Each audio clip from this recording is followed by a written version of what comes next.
Hello students, my name is Abhishek Srivastava. Welcome to Electro channel. आइए आज हमारा topic है ITI इलेक्ट्रीशियन का पार्ट 1 इलेक्ट्रिकल कॉन्सेप्ट। तो आइए शुरू करते हैं। सबसे पहला पॉइंट यहाँ पर दिया गया है कि एक विद्युत एक प्रकार की ऊर्जा है। यह ऊर्जा संरक्षण नियम के अनुसार इसका क्षय नहीं होता, बल्कि इसका एक रूप से दूसरे रूप में बदला जा सकता है। मैं आपको बता दूं कि इलेक्ट्रिकल एनर्जी एक ऐसी एनर्जी है जो आप किसी भी फॉर्म ऑफ एनर्जी में इसको इजीली कन्वर्ट कर सकते हैं। जबकि आप अगर अदर फॉर्म ऑफ एनर्जी को अगर देख लें, मान लीजिए हीट एनर्जी है, अगर आप उससे सोचे कि मुझे गाना सुनना है, तो आप हीट एनर्जी से गाना कैसे सुनेंगे? हीट एनर्जी से डायरेक्टली आप गाना नहीं सुन सकते। लेकिन आप हीट एनर्जी को अगर आप इलेक्ट्रिकल एनर्जी में कन्वर्ट कर लें और इलेक्ट्रिकल एनर्जी से सीधे आप होम थिएटर कनेक्ट करें, तो आप अच्छा खासा गाना बजा सकते हैं, जो भी आप चाहें। सेकंड पॉइंट दिया गया, तात्पर्य यह है कि विद्युत ऊर्जा को ऊष्मीय ऊर्जा, रासायनिक ऊर्जा, चुंबकीय ऊर्जा आदि रूपों में बदला जा सकता है। तीसरा पॉइंट है, किसी पदार्थ का वह विशेष गुण जिसके कारण वो अपने चारों ओर विद्युत चुंबकीय प्रवाहों को उत्पन्न करता है या उसका अनुभव करता है, विद्युत आवेश कहलाता है। मतलब अगर आपके पास प्लस क्यू चार्ज कोई अगर रखा हुआ है या कोई प्लस क्यू चार्ज है, तो ये अपने आसपास जो एक क्षेत्र बनाएगा जिसे विद्युत क्षेत्र कहते हैं, और ये विद्युत क्षेत्र उससे निकलने वाली जो इलेक्ट्रिक फ्लक्स लाइन्स हैं उनकी वजह से बनता है, ठीक है, या इलेक्ट्रिक फील्ड की वजह से। तो ये आपका पॉइंट हो गया है। किसी पदार्थ का आवेशित होने का तात्पर्य है उस पदार्थ में इलेक्ट्रॉन की कमी या अधिकता का होना। तो इलेक्ट्रॉन की कमी का मतलब होता है कि अगर मान लीजिए कि यहाँ पर कोई कंडक्टर है और इस कंडक्टर में एक कंडक्टर के एक साइड जो है वो नंबर ऑफ इलेक्ट्रॉन जो है वो बहुत ज़्यादा है, तो आपके इस साइड निगेटिविटी ज़्यादा होगी, और इधर आपके अगर इलेक्ट्रॉन्स की संख्या कम है तो आपके यहाँ पर इधर पर पॉजिटिविटी ज़्यादा होगी। तो ये एक पोटेंशियल डिफरेंस भी पैदा कर देगा, जिसको हम लोग जिसका रीज़न आप समझ सकते हैं कि इलेक्ट्रॉन की मेजॉरिटी एंड माइनॉरिटी की वजह से आपका पोटेंशियल डिफरेंस आता है।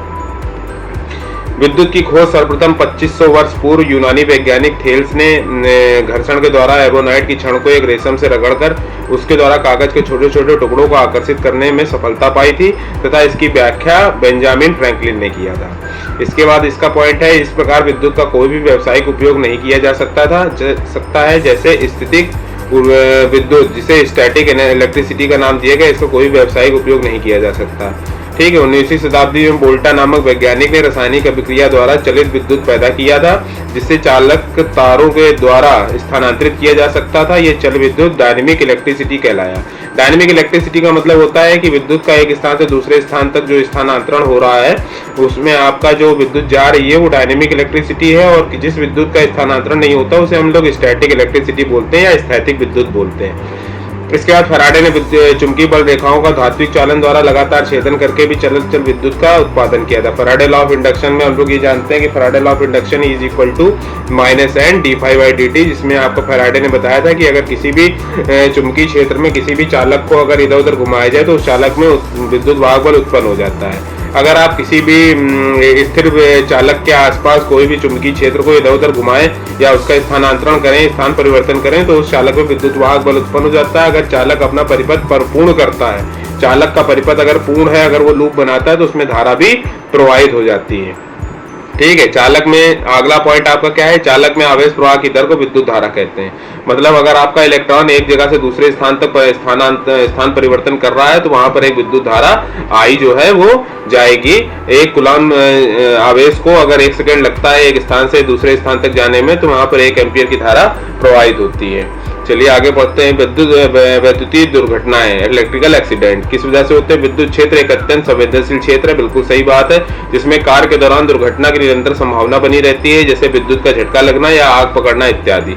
अगला पॉइंट है, विद्युत झटका लगने का कारण क्या है? जब सामान्यतः 90 वोल्ट से अधिक, याद रखिएगा 90 वोल्ट से अधिक पर हमारे शरीर के आर पार विद्युत धारा प्रवाह स्थापित हो जाता है। अगर 90 वोल्ट से ज्यादा का अगर विभवांतर आपके शरीर के क्रॉस लगा दिया जाए तो आपसे धारा प्रवाहित होने लगेगी।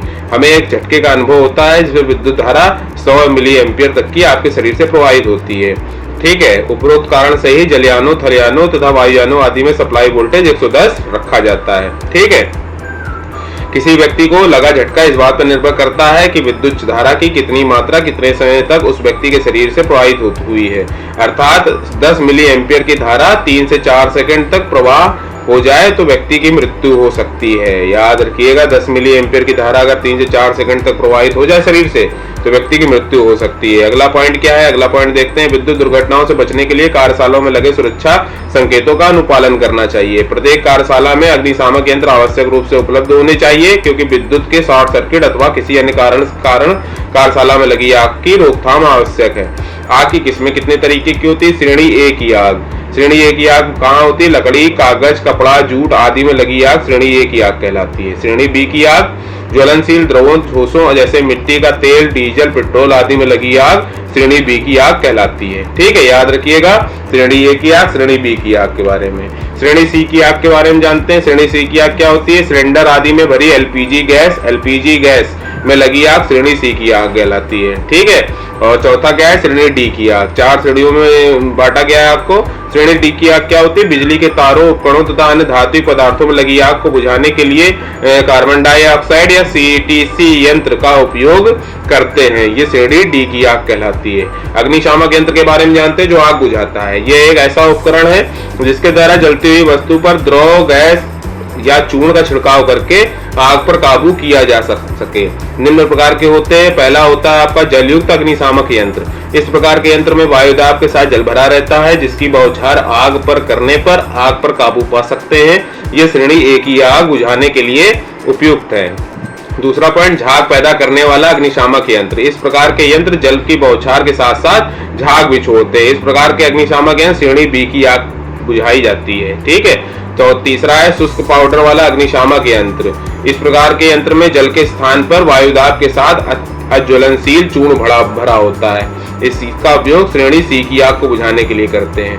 ठीक है, श्रेणी डी। चौथा पॉइंट है कार्बन डाइऑक्साइड वाला अग्निशामक यंत्र। इस प्रकार के यंत्र में सोडियम बाइकार्बोनेट तथा गंधक के तनु अम्ल की रासायनिक अभिक्रिया कराकर अत्यंत मात्रा में कार्बन डाइऑक्साइड CO2 पैदा किया जाता है, जिससे लगी आग बुझ जाती है। ये श्रेणी डी प्रकार की आग अर्थात विद्युत तारों इत्यादि में लगने वाली आग को बुझाया जाता है। ठीक है, पांचवा क्या है? कार्बन टेट्राक्लोराइड तथा अग्निशामक यंत्र। इस प्रकार के यंत्र में कार्बन टेट्राक्लोराइड CCCl4 अथवा ब्रोमोक्लोरो डिफ्लोरोमेथेन नामक द्रव वायुदाब के साथ भरा रहता है। यह अग्निशामक यंत्र सभी प्रकार की आग को बुझाने के लिए प्रयोग किया जाता है। अग्निशामक यंत्र आपने देखा होगा अपने ऑफिस में या फिर कहीं पर भी विद्यालय वगैरह में। अगला स्मरणीय तथ्य क्या है? अर्थ में नमक, कोयला, जल डालने से वहां आसपास भूमि नमी बरकरार रहती है। अर्थिंग 2 प्रकार की होती है, प्लेट अर्थिंग और पाइप अर्थिंग। अर्थिंग 2 प्रकार की होती है, प्लेट अर्थिंग और पाइप अर्थिंग। याद रखिएगा, जिसमें GI गैल्वेनाइज्ड आयरन की पाइप या प्लेट होती है। BHP का पूर्ण रूप होता है ब्रेक हॉर्स पावर। ठीक है, 1 किलोवाट आवर में 860 किलो कैलोरी होता है। भारत में संचालित विद्युत धारा की फ्रीक्वेंसी 50 हर्ट्ज ±3% होती है। ±3% मतलब 47 हो सकती है, 53 हो सकती है। कोई वस्तु सुपर कंडक्टर कहलाता है जब उसका प्रतिरोध 0 हो जाता है। पारा को -4 डिग्री सेल्सियस पर सुपर कंडक्टर की तरह प्रयोग करते हैं। ठीक है, 1 कूलाम बराबर 1/10 EMU बराबर 3 × 10⁹ ESU। यहाँ पर EMU बराबर क्या है? Electromagnetic unit. ESU बराबर क्या है? Electrostatic unit. और BIS क्या है? BIS है bureau of Indian standards. BIS मतलब bureau of Indian standard. Exam में आएगा, तुरंत लिखिएगा, तुरंत कोई ऑप्शन जो यहाँ दिया हो BIS का, ब्यूरो ऑफ इंडियन स्टैंडर्ड, उसको तुरंत टिक करिएगा। ठीक है, मिलते हैं अगले पार्ट में, उसमें हम लोग इलेक्ट्रिसिटी के बारे में और जानेंगे। ठीक है, अगर वीडियो अच्छा लगा हो तो वीडियो को लाइक करिए, चैनल को सब्सक्राइब करिए। मिलते हैं नए टॉपिक के साथ। Thank you.